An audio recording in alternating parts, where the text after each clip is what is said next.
Rights and Sustainable Development Negotiator for the G77, and equally the LDC at the UNFCCC, UN, UNCBD, and UNCCD. With that, I want to thank you very much, first of all, for honoring our invitation, because we know that this moment is very busy. You have the ANSEM meeting coming up, you have the COP meeting coming up, you have the CBD coming up, but you've been able to create time to address the young people, because you believe in the young people. And I know yourself, you are very, very young, because you're actually negotiating for young people. With that, I give you the floor, sir. Welcome. Thank you very, very much. First of all, inviting me to share my take, my experience with the younger generations, people like you, for whom we are negotiating for more than 40 years, 50 years in sustainable development field since Stockholm conference in 1972. Then also Rio Conventions, all three Rio Conventions, Climate Change Framework Convention, Desertification Convention, and also Biological Diversity Convention. We have crafted in 91, 92 in New York, and put for signature of head of the states and governments in Rio in June 1992. Since then, say UNFCCC process up and running, CBD process up and running, and also CCD process up and running. There are a lot of hiccups, lot of ups and downs, but we kept on for many years, many decades. But now, say agriculture as the theme of today's discussion is unfolding in UNFCCC process. You know, it has been a taboo for quite a long. Agriculture was not in UNFCCC parlance negotiations for many years. But now, say at Glasgow, agriculture came up quite prominently. And come November at Sharm el Sheikh, it will be a day we are going to concentrate on agriculture, agriculture day, food and nutrition day. So that, as you know, say almost 30% of GHG emission are coming from agriculture and food systems, food chains. And they are, the earth is a force, formidable force, and they will take over. As other panelists also pointed out, allude us that our farmers are getting old. So we need to have new farm hands. And yet, as agriculture educationists, agriculture scientists, to agriculture farmers, farm hands, agriculture, agro industries, we have to create, we have to set up employment generation, we need to create. And that will be done by our youth force. They are the formidable force. They are our future. One day we will not be in this universe, in this world, but they will be there on our behalf as our legacy, as our, say, inheritance goes on. Humankind, new mankind, set of new mankind are going to emerge. So you are going to lead that planet at that time, say at 2030, 2040, 2050. Many of us will depart. Many of us will just pass away, will just fade away. So you have to take over.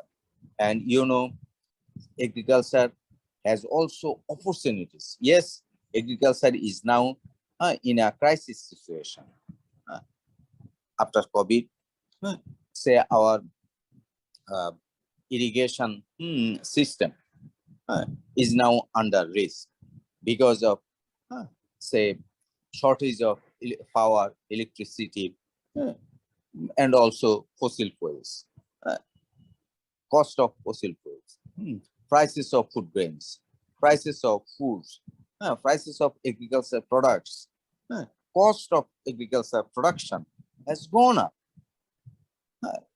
We need lot of research, lot of empirical studies, lot of education materials, new education materials, new technology, innovation of new technologies on education front, on agriculture. Otherwise, our agriculture, to make it sustainable, to make it climate proof, that will be huge, huge challenge. Apart from negotiation, UNFCCC negotiation. Negotiation is a, say, horny task, is a tenacious job. And that job also will go to our younger generations. You know, Ambassador Rahul, Rahul is not here now. Say Maurice Strong will not be here. But they were the mastermind. They were the creators of this process. But they have also going to fade out. So you have to take over. And that magnanimity, that knowledge endowments, that skill, that say farsightedness, you have to look at what will be the nature of this planet in 2040, 2050, 2060, 2070, even 2100. That way you have to look at. You have to shape the future of the mankind, a climate-proof, nature-based solutions we need to explore, we need to innovate, we need to invest, we need to ship on out fossil fuel subsidies, pump in that to renewable energies, to climate smart, nature-positive solutions, innovations, research, technologies, education, R&Ds, and also invest in our youths, invest in our women, because they are the key players in agriculture, in our nutrition system, in our food system. But they have been ignored so far because of, say, market mechanism, because of distortion in, say, market mechanism. But we have also non-market mechanism. How best we can make those robust under Article 6 of the Paris Agreement. It's a market mechanism, non-market mechanism. How to make it more smart one, more robust one, more competitive one, more free and fair one, so that Asia, Africa, Latin America, Pacific, Caribbean states, people who are on the hook of adverse impacts of climate change, on agriculture, disaster, who are, say, facing day in and day out, say, hurricanes, cyclones, tornadoes, droughts, inundation, floods, mountain, iceberg is melting. So risk is now we have to factor in, and for that we need to factor in our youths or women force, and for that we need to invest in them. And because in climate change negotiation, in biodiversity negotiation, say nature-based solutions, biodiversity degradation has to be halted. Fossil fuel phase out should be ensured as fast as we can do it. We have to do it. We must do it. Our leaders, we have to force them to do it and act fast, because as IPCC AR6 report was quite loud and clear, that the soft limit of adaptation, climate adaptation in agriculture sector, in waters, in say livelihood securities, in say health securities, in even energy securities are quite fast. All soft limits we have covered. Now even hard limits are approaching fast, because we have already crossed 1.1 degree temperature rise. Only 4.4 is remaining, and that we will reach by 2030. Even before that, the way we are not cutting back our emissions, we are not belt tightening. We need to belt tightening acts right now, right here, right in every country. Even say US, who has say had enacted new law, but that is the first step, welcome step, but that is necessary but not sufficient condition for generating our youth to unfold agriculture agenda on climate front, on agriculture front, on biodiversity front, on desertification front, land degradation front, because these are all interlinked. These are all dependent on our acts, our actions, our negotiations. Whatever we do in SDG process, sustainable development negotiations, or climate change negotiation, or biodiversity negotiations, or desertification negotiations, or say air quality negotiations, Rotterdam Convention, Basel Convention, Montreal Protocol, even say Kyoto mechanisms, or Paris Agreement, or even disaster management. DRR front, we need to act fast.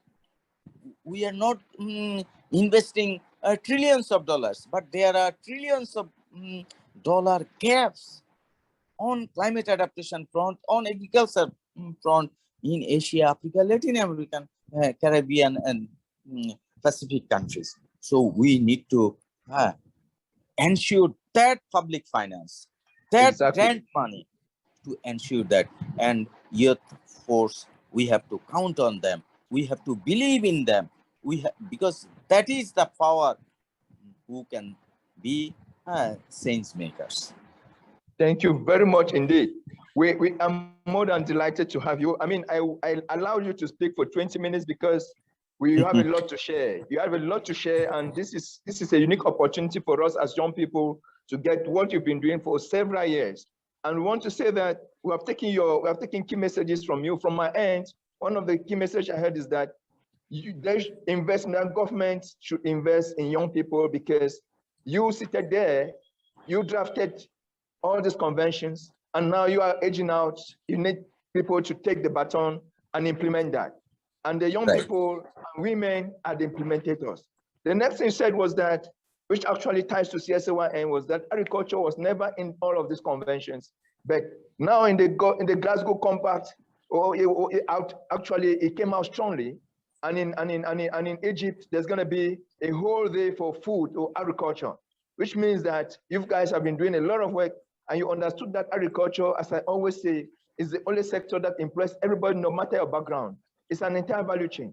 If you did science, if you're a medical doctor, you can look at food and nutrition security. If you did carpentry, you can be building the poultry farms. If you did electrical engineering, you can be trying to electrify this agri-food system, this enterprise, this agri-business. If you did law, you can become a law and agro-law expert, all the legal aspects. If you did accounting, you manage the resources, So everything boils down into food. Adesina said, Nigeria has a lot of oil. Nobody drinks oil or eats oil, but people must eat food. So let's focus much more on producing sustainably. Let's focus much more on transforming, adding value to the food systems. And with this, I want to thank you, sir. I want to really thank you for your patience. Thank you for being there for us. And we are there to tell you that we are committing ourselves on behalf of the African youth. You saw the youth envoy here. She made her statement very, very clear. So it's to say that we are really, really passionate to have people like you. With this, I want to move to the next speaker. Because we are running out of time. Yeah, you have Suzanne, you have Dusan from Europe, Serbia. Yeah, Dusan, sorry. Yes, Apologies. No, Apologies. okay. Yeah. Okay.